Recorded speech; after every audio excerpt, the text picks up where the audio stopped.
It's about time our government stops hearing from us and starts seeing us. It's about time, I think. With all that's going on, quite frankly, I was driving in today and I am shocked that more people haven't ditched the letters and the emails and the phone calls for something else, a good old-fashioned march on our nation's capital. I mean, for anybody who's watching right now and they're not really even at the email stage, of anger, they're like, I don't know, I'm pretty pissed off, but doing this is an awful lot of work. I mean, how much more do you need to see to be convinced that you're being ignored and some of our freedoms are kind of going out the window? Our Treasury, which wasn't exactly weak in the last few months of the George Bush administration, is now unbelievably powerful under President Obama. Tim Geithner is now asking for authority to shut down non-financial companies, even if he gets a whiff that, they might harm the economy. I don't know, that one kind of seems like a problem.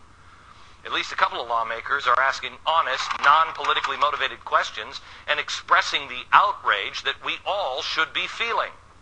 What provision in the Constitution could you point to give authority for the actions that have been taken by the Treasury since March of '08? Sir, in the Constitution, what in the Constitution could you point to give authority to the Treasury for the extraordinary actions that have been taken? And you realize how radical your proposal is. It's not a radical proposal. Oh, it's absolutely. You're talking about seizing private businesses, and you don't consider that to be radical?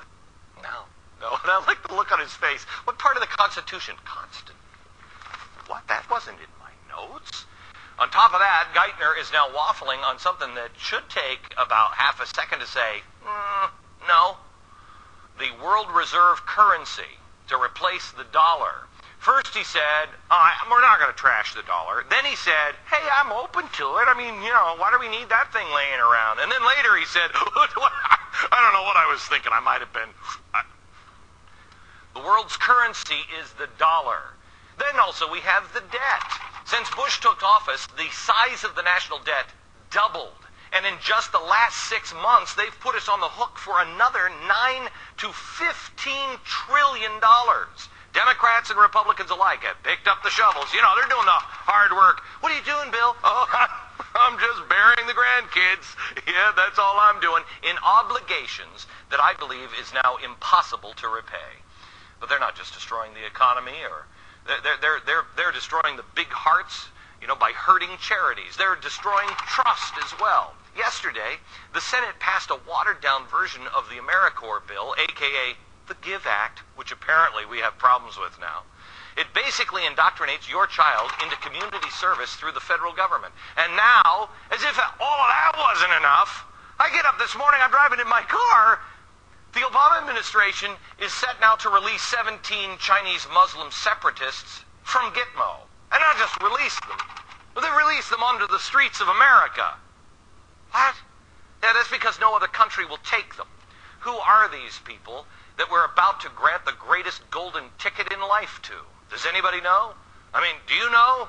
I told my team this morning when I met in the meeting about 7:30 this morning, I said, I want to find out who these guys are. And don't you dare come back to me with some guest who's like, oh no, they're great.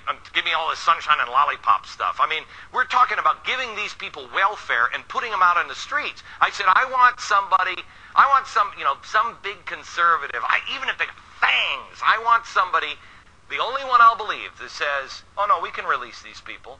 They're not going to be a harm. Is somebody who is a conservative that's not sunshine and lollipops. Well, unfortunately, I couldn't find any of those people. They all say the same thing.